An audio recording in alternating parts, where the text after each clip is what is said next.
The countless honors and prestigious awards and recognitions received by Albert Bandura through all the world testify the high respect he is held in the scientific community.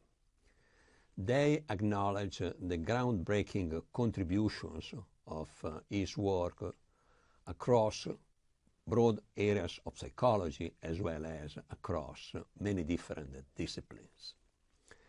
The value and merits of the person are further attested by his major concern for putting our knowledge at service of human enlightenment and betterment.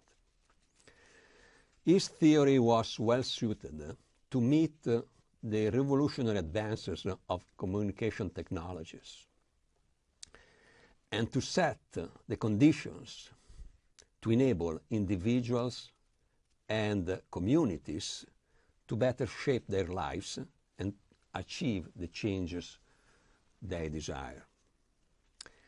The extraordinary accomplishment of Albert Bandura proves how psychology may impact over the entire society and may contribute with a proper theory of human agency and personality functioning to sustain education and personal development, to inspire public policies, and to improve people's condition of living, even globally. Albert Bandura is listed among the most influential psychologists and among the most influential thinkers of our time. I can say where he is ranked today with regard to Freud, Skinner, or Piaget. But we have the privilege to meet the person and the unique opportunity to meet with him the best legacy of our discipline. So thank you for being here, and now I let you the words.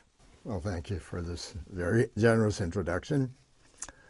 I grew up in a tiny town north of Edmonton, Bandura, population 400. And that's where all the cold fronts originate, and then we send them down to the U.S. and A. My parents migrated from Eastern Europe, my mother from Ukraine and my father from Poland. They had no formal education, and they were really the homesteading pioneers of the Canadian nation. My father worked on the railroad. He was laying the track for the Trans-Canada Railroad. And when he got enough money, he purchased a homestead, which consisted of land that's heavily wooded with a lot of boulders. And what you have to do is cut all those trees down. You have to pull out the roots. You have to pull out the boulders, all with you and 2 horses. It was all manual. And in addition, they had to build their roads. He supervised the construction of the roads. They had to build their houses. They had to build their churches and schools. So when one talks about constructionism in psychology, they actually acted it out. My mother ran a delivery service. All the goods that came into town came in by railroad, and so we delivered the supplies, the lumber, the coal, and all the supplies to the store. Bandura had very little in the way of educational resources. Grades 1 through 12 were housed in the same school. A couple of teachers tried to teach the whole high school curriculum. I had to enroll in a few courses by correspondence. There was one time we pilfered the teacher's trigonometry answer book and brought the class to a halt. Now, ordinarily, these conditions would be viewed as a severe educational handicap. For me, it enabled me to learn how to take responsibility for my own education, educational development.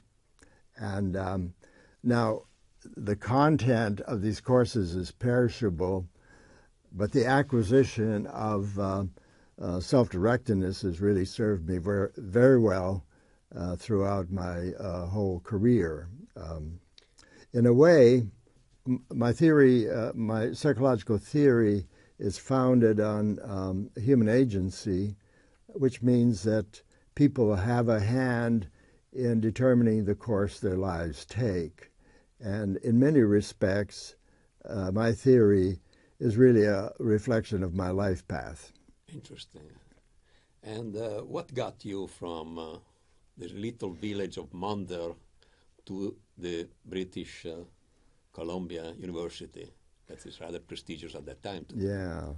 Well, one day my mother sat me down and said, "Albert, you have to decide what you're going to do with your life." And I said, "Well, for one thing, I have a hockey game in half an hour."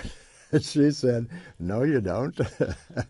She said, "Albert, you can stay here and toil and work on the soil. You can play pool, and you can drink yourself to oblivion in the beer parlor, or you can try to get an education." Now, in her persuasive options, education seemed like the better options. So I packed up and headed off to the University of British Columbia, primarily in search of a more cosmopolitan life and benign climate. I might add that they placed, although they had no formal education, they placed a very high value on education. When you were in Vancouver, what took you to psychology? How did you find interest in psychology? What was the major attraction of the discipline? Yeah, well, I found my profession as a result of a chance event. I was commuting to the university with a group of pre-meds and engineers, and these guys had classes so early in the morning, I didn't know there was even life that early. And so I was sitting in the library waiting for my next class, and a student had left a course catalog on the table. And I was sort of just flipping through it, and then it occurred to me, I should try to find a course that would be a filler. And I noticed this course in psychology, and I said that would fit in well as a filler. And what surprised me is how a trivial event can determine the choice of a career. And it's clear that virtually, or a good deal of our choices, the most important ones, are often determined by the most trivial of circumstances. So I go to my advisor, and I decided I was going to go to graduate school. So I go to my advisor and I say, "Where are these stone tablets of psychology?" And he said, "At the University of Iowa." Iowa was probably the most distinguished university at that time at the height of behaviorism. And that was a school that was probably the best representation of Hull's theory. But then he warned me that it's a very tough place. But basically, you got a scholarship to go there, or no, you have been admitted immediately? Well, I was admitted, but because of the requirement for citizenship, I couldn't qualify for any fellowship or scholarship. But the faculty managed to put things together that kept me supplied with the coin of the realm. So I wrote to my advisor and said, yes, Iowa is a tough place, but it's also a very supportive one. And it reminded me of Mark Twain when he said, of Wagner's music, it's not as bad as it sounds. What was the environment in Iowa? Did you It, like it? it was oriented around the Behavioristic model that was in vogue then, and there were a lot of very interesting faculty there. Probably the most interesting one was Gustav Bergman, who was a philosopher who was providing the philosophical foundations for behaviorism. He had a very unique lecturing style. He would walk around the room, chain smoking. He had a whole pocket full of wooden matches, and he would, light them this way. And he didn't like Gestaltism, so one day he's shouting, "If the whole is greater than the sum of the parts, then the whole's a ghost," and he was hitting him on the thigh, and he started the matches on fire. And the student says, "Professor Bergman, you're on fire." And he says, "You're damn right I am," thinking he was speaking figuratively, yeah. And from Iowa, you got your first job in Stanford. Yes. The situation, the environment was quite different. Oh, yes. Iowa, Stanford. Oh, so yes. This was palm trees. And Stanford was really a fabulous place. You have very bright students. You have a distinguished faculty. You have freedom to go wherever your curiosity takes you, and a university ethic, not publish or perish, but why in the world would the advancement of knowledge require coercion? And that was the ideal place. Yeah. And you are a research program in Stanford? Well, I started my program on modeling at Stanford. You see, I looked around and I couldn't figure out how is it that all our complex competencies and these complex social systems that we created, how could this all be produced by sort of trial and error learning and rewarding and punishing, and just informal observation would show that a good part of human learning is based on social modeling. So I decided to begin a program to try to understand what are the mechanisms by which you can learn by observation alone, where you aren't performing any responses or you aren't getting rewarded or punished, but rather through observation you can begin again at least learn the structure of the behavior. And at that time, you did one of the most famous experiments in psychology. Every textbook talks about the bubble doll. Bubble doll. You have to tell something about the bubble doll. Oh yes.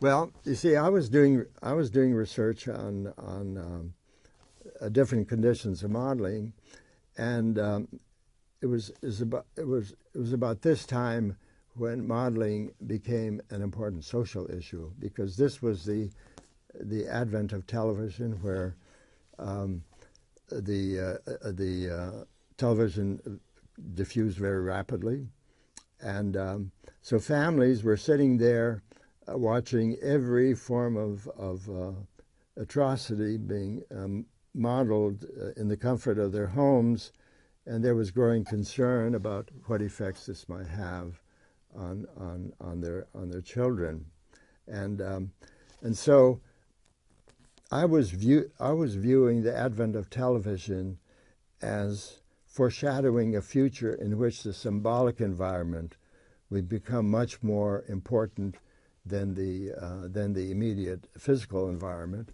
and so I decided I'll add a condition in the experiment where we have the model presented as a symbolic model, and at the time there was a belief that exposure to violence was cathartic, that it would drain your aggressive impulse, and this would reduce your aggression. In the Bobo doll experiment, we had a model exhibiting very unique forms of aggression toward this huge Bobo doll, like hitting it with a mallet and a lot of verbal unique verbal aggression. And then we found very extensive modeling by preschool children. And the brief video illustrates the effect it had on two children. And now the Bobo doll follows me wherever I go. Well, I was checking into a Washington hotel because, you see, virtually every student takes Psych 1, and there's the photographs of the Bobo doll. So I check into a Washington hotel, and a clerk looks down at the registration card, and he says, didn't you do the Bobo doll experiment? And I said, I'm afraid that's going to be my legacy. And he says, no, that deserves an upgrade. I'll give you an upgrade in a quiet part of the hotel. And last month I'm checking through the Vancouver Customs, and I hand my passport to the custom agents, and she says, You're the guy who did the Bobo doll experiment, are you? Well, in reality, modeling was not only related, was not only important for research on aggression, but had a tremendous impact also on clinical treatment, psychotherapy. Yeah, but see, before I get into that, I want to, that research was addressing a much more fundamental problem. You see, our traditional theories of psychology were formulated before the revolutionary advance in technology, even before television. Mm-hmm. And so all that research is pretty much oriented around direct experience in your immediate physical environment. Now, life in this electronic era totally transformed the environment. Namely, life in the cyber world has now transformed our idea of time, space, distance, so that these concepts have very different meaning now. Time doesn't mean anything. Space doesn't mean anything. Distance doesn't mean anything, nor do national borders anymore. And so with the speed, the speed and the loci of influence have been greatly accelerated. Mm-hmm. And with miniature devices, you can carry your symbolic environment with you, and you can pull it up whenever you want to, wherever you are. So these revolutionary advances have totally altered what we mean by the environment, and psychology has to get in sync with this drastically changed environment. And so, in a way, modeling lends itself very readily, because so much of the values, styles of behavior, and attitudes that people have now are based on global modeling. Yeah. And what led you to self-ethics, another crucial construct that practically was influenced immensely our discipline in many different fields, from education, clinic. Well, that goes through another transformative change in society. See, in the 60s, it became evident that our psychodynamic therapies were very weak. And within a decade, we had really transformed the field of psychotherapy from analyzing your problems to a more action-oriented treatment of how do you enable people to begin to confront the problems, and how do you enable them to develop effective ways of managing their life. And so we really were drastically changing the field. And so as part of that work, I was developing a guided mastery treatment in which mastery experience was the basic way of helping people to improve their lives and so on. And I tested it first with severe snake phobics. And now their lives were completely impaired by this phobia, and they were plagued with nightmares for 20, 30 years and so on. And so phobics are not about to do what they dread. So we developed a treatment here where we set it up with the master aids that they couldn't fail despite themselves. And in fact, there's a brief video that demonstrates what these master aids are. It was a powerful treatment. We could cure every snake phobic in 4 or 5 hours, regardless how severe or how long. And it not only cured the phobia, but it really wiped out biological stress reactions. And the most striking effect to me was that it transformed the people's dream activity, because they have been plagued with these reptiles for 20, 30 years.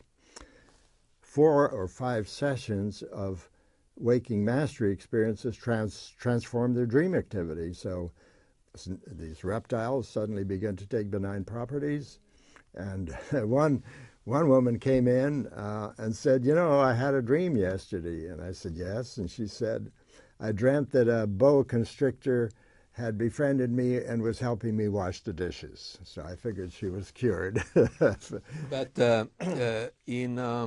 you already mentioned the enormous importance of new communication technologies. And as a matter of fact, as I said in my introduction, your work, your theory was at the right time to meet the opportunities of the communication technologies to expand the possibility of psychology, of intervention in psychology in different fields. So I know that your theory has been applied globally to deal with very severe problems, very important problems. So I think that you have to tell us about that. Yeah, Bobo has gone global. Is my one day I received a telephone call from Miguel Sabido he's a very distinguished playwright and producer of television in Mexico. He said, "You know, I read your Bobodal experiment. I extracted about 6 principles from it, and I have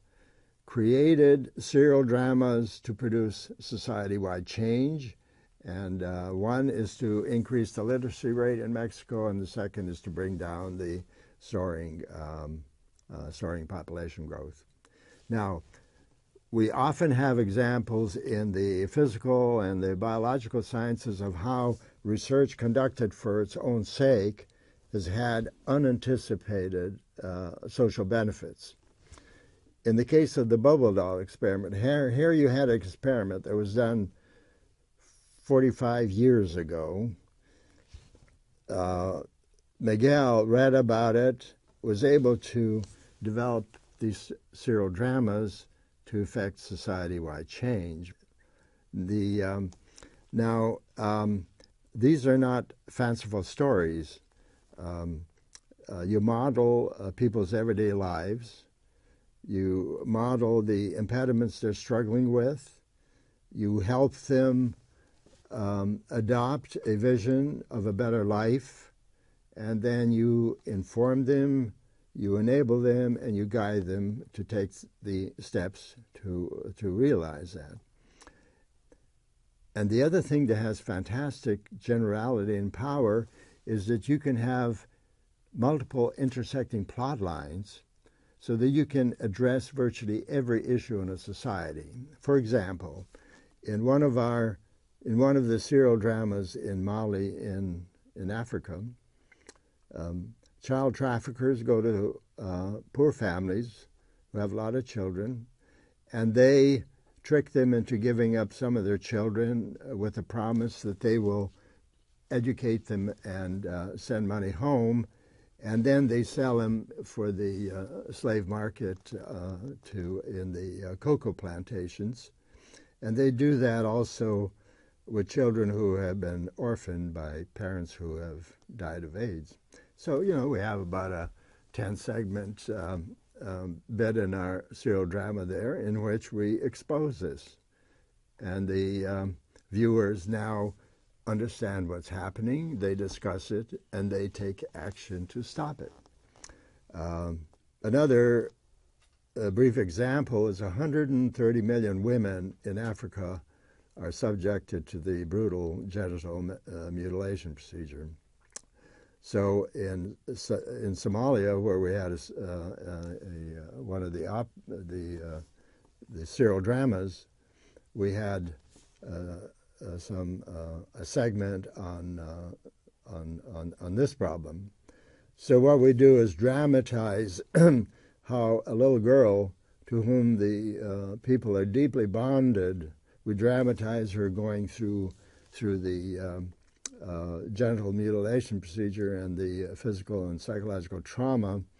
And then we have Muslim clerics arguing that this procedure is not sanctioned by their religion. So before the serial drama, a majority of the people supported that procedure. After the drama, we had a switch into which they were dedicated to abolishing it. So here we're really producing society-wide change. In Tanzania, we were there. We were using a radio serial drama, and there were two broadcasting systems that had very overlap. So we were able to show it in half of Tanzania, and the other was control. And then we can then later switch it.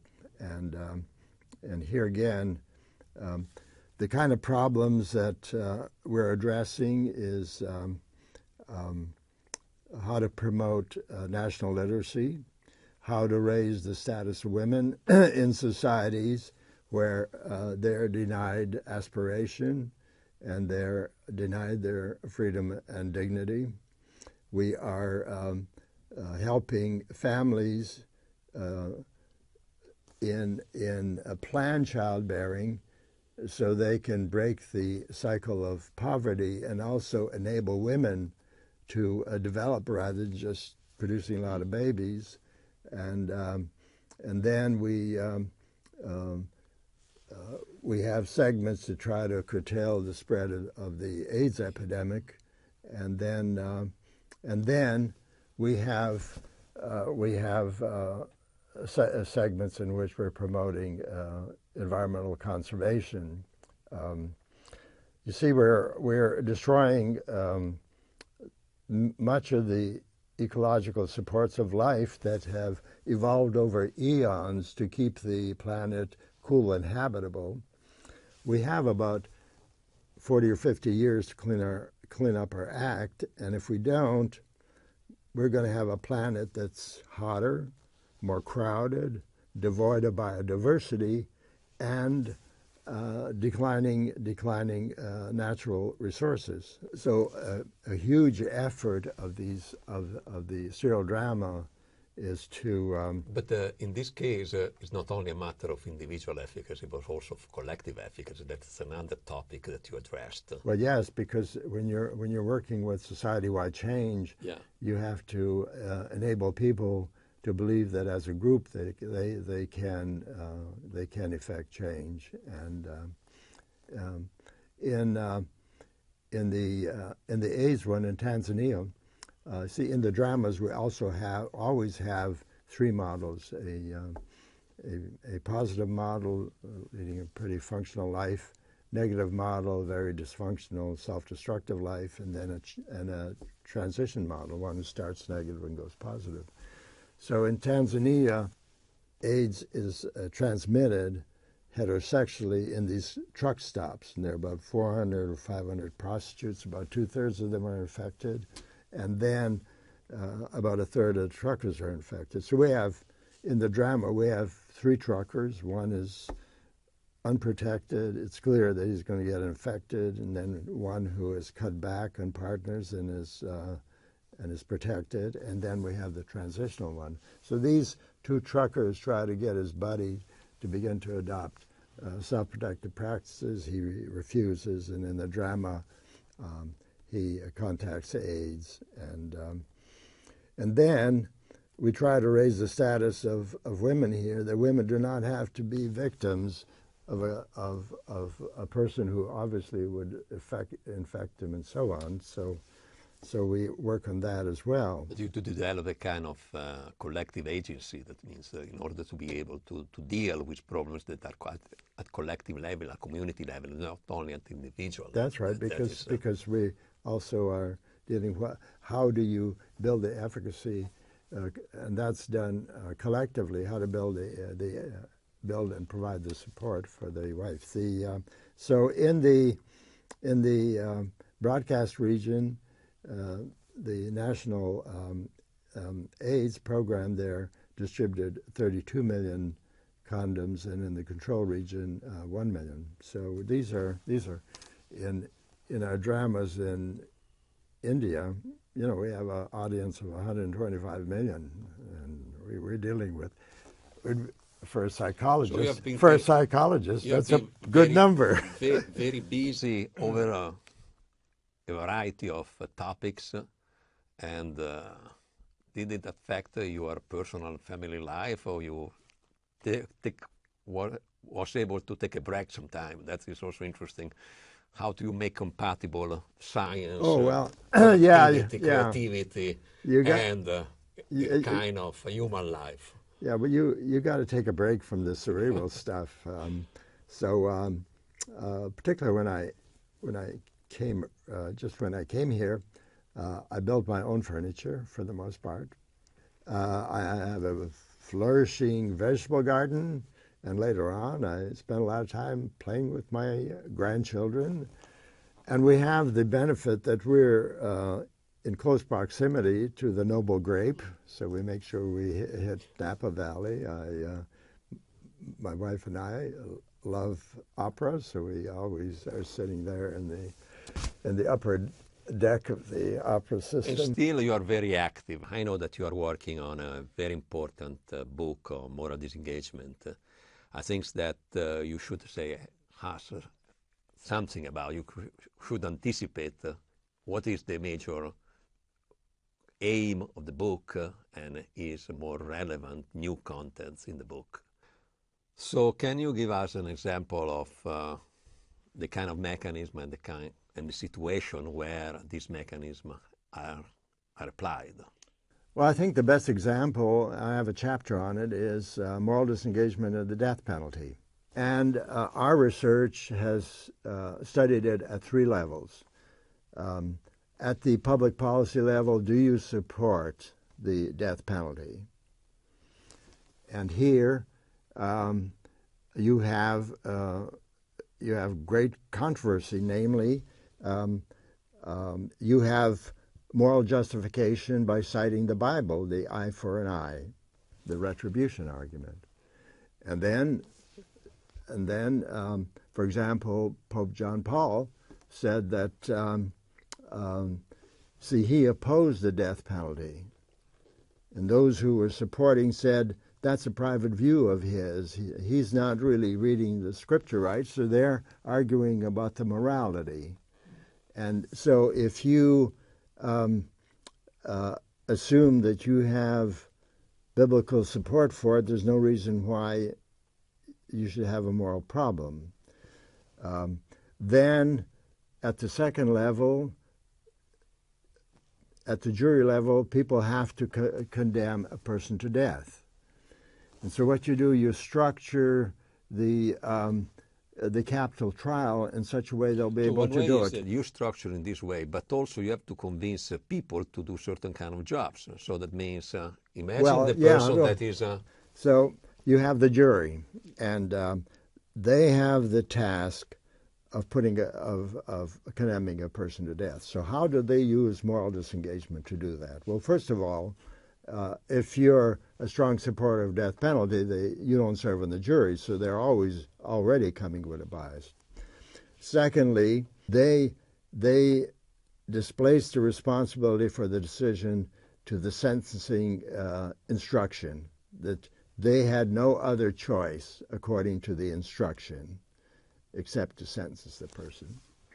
Then another mechanism is there is no one being killed. They said they don't kill them. They just sit on death row and get old. And then the big one is, our decision is just a trivial one because this is going to go through a whole bunch of appellate review, and we aren't making a decision. It's going to be made way down the line with a whole bunch of judges. So these, here you see them having a variety of mechanisms. So at the policy level, you have moral sanction, and then you have all these mechanisms. But then you have the executioners. Now, we've done the research on the public policy, and Craig Haney did a beautiful research on the jury, and then we studied the executioners in 3 southern penitentiaries. They're the ones who have to do the killing. Now, first of all, they indicate that this is a society mandate, namely, society has decided that this should be done. Jurors have convicted this person, and they do it because it's a deterrent, and that executions deter others from engaging in criminal offenses, and so they take the position that our job is to do it as respectful as possible, and they see them as professionals who they aren't out there gung-ho, we want to execute someone. Then the only way you can get them to essentially kill the person is you have to use fantastic diffusion of responsibility. Namely, there's one person who gets the chemicals, there's another person who presses the buttons, there's another person who puts in the syringes, and ironically, he's cleaning it up with disinfectant, so there isn't. They're going to kill this guy, and they're out to make sure he doesn't have an infection, and then the strapped down team. There are about a large number. One person straps down the left leg, the other the right leg, the other the right hand, the torso, and so on. So no one really feels that there is an executioner. In fact, I include in the book a guard who had participated in 126 executions at San Quentin, and his job was to strap the left leg. And he said, I wasn't the executioner. So in order for a society to take a human life, they have to use this whole set of moral disengagements for them to be able to do that, because they have to live with themselves and they have to justify to themselves. But the moral disengagement is much more diffuse than we expect, that we imagine. There is in any realm of life almost, or in any activity, in economics, in work organization, in health system. And can you bring us some experience that, for instance, in the broadcasting communication, how there is moral disengagement? Moral disengagement can be used in conveying communication, in conveying informations. Well, that I have a very long chapter because it's personalized in ways. I was testifying before committees about the effects of televised violence, and also to the Federal Trade Committee when there were ads on television in which were dangerous to children. These were these dune buggies in which, and also they had one modeled on the Three Stooges in which you hit a person on the head with a mallet, and then it was a Excedrin headache, you see. And they would call me and they say, would your research suggest that we should take this thing off the air? And I said, yeah. And so the networks really mounted full court press. So if you're going to, that's your baptism into public policy.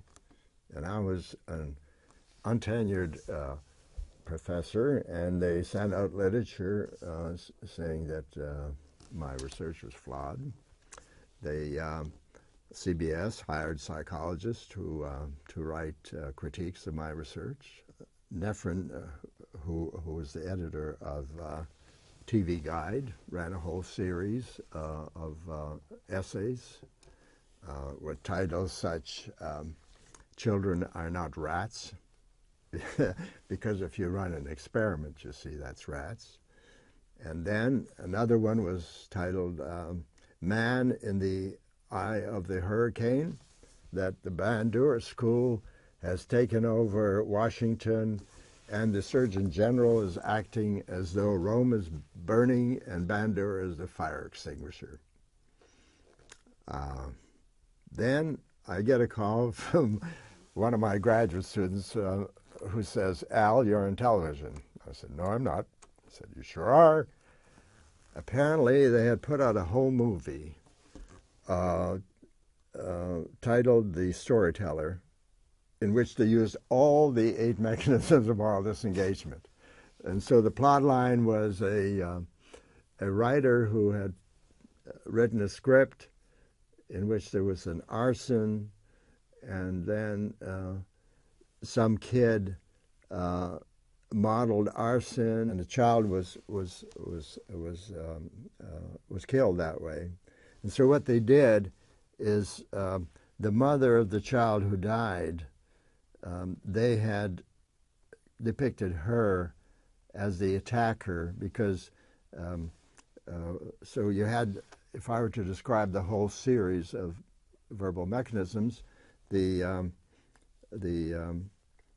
writer visits his daughter, and she is expressing concern about televised violence, and he said, "Yeah, but look at the stories you have here, Little Red Riding Hood and so on." And that was a standard argument that our classics, children's classics, are violent as hell.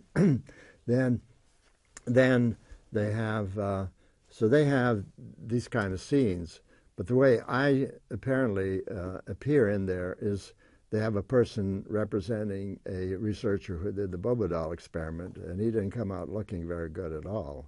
And so I go, Bob Sears, who was the chair, calls me, and he says, "Al, there's a lot of stuff in the public now about your research and the quality of your research and so on." And so there's this Sabbath lull, and he said, don't let the X wear you down. And I won't use the word, but so I got very good support from Bob. But the message here, if you're going to get into public policy and you're going to take, this is the assault that I'll get from my moral disengagement book is going to be overwhelming, because I essentially cover every industry and institution in our society as a pervasive problem of moral disengagement. So this is where I have to find some small island that cannot be found. But fortunately, I don't have to worry about tenure. So I think that we are at the end of our interview, and I thank you very much. Well, I thank you very much for navigating me through this journey. I'd like to address the audience. It's not the miles traveled, but the amount of tread that you still have left. And the last time I checked, I still had too much tread to abandon this fulfilling journey. To you viewers, all good wishes to you as you navigate your life course agentically, and may the efficacy force be with you. Really, for me, it's been a great pleasure and an honor. So now we hit the noble grape. Now so I need a way to serve it.